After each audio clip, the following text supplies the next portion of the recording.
Kita sering mendengar istilah kekerasan dalam hubungan, namun kasus yang melibatkan Taufik Hidayat di Bandung ini telah melampaui batas kewajaran.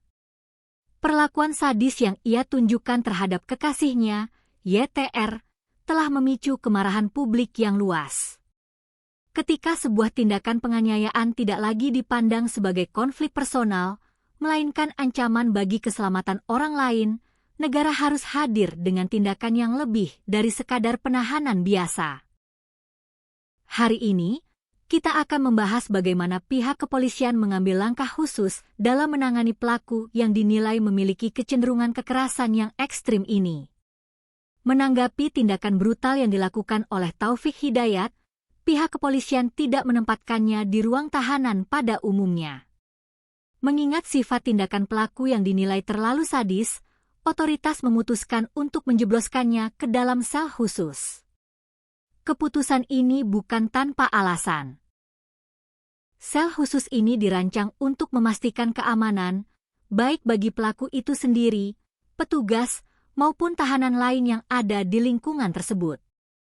Tidak hanya ditempatkan di sel terpisah, pelaku kini berada di bawah pengawasan yang sangat ketat.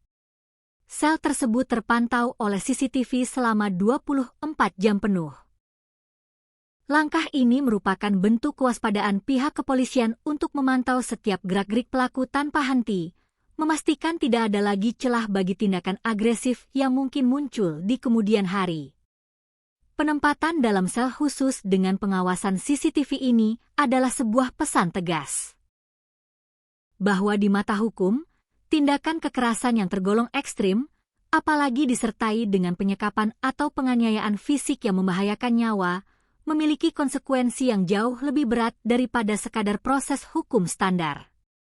Masyarakat mungkin bertanya-tanya, apakah cukup hanya dengan mengawasi pelaku? Tentu saja, proses ini hanyalah awal. Penegakan hukum yang berlangsung saat ini diharapkan dapat menggali lebih dalam motif di balik perilaku sadis tersebut dan memastikan bahwa hukuman yang dijatuhkan nantinya benar-benar memberikan efek jera yang setimpal dengan penderitaan yang dialami oleh korban, YTR. Penggunaan CCTV 24 jam ini menyoroti pentingnya bukti dan pengawasan dalam kasus-kasus kekerasan. Dalam banyak kasus, pelaku kekerasan seringkali mencoba memanipulasi situasi atau justru menunjukkan perilaku tidak terduga saat berada dalam tekanan proses hukum.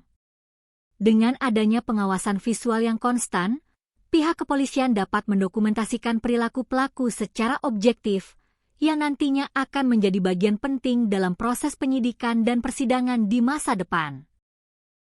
Apa yang dialami oleh korban adalah pengingat bagi kita semua untuk tidak membiarkan kekerasan apapun dibungkam atau ditutupi. Kasus Taufik Hidayat kini telah menjadi sorotan, dan pengawasan ketat yang dilakukan aparat adalah langkah yang patut diapresiasi untuk memastikan keadilan bagi korban.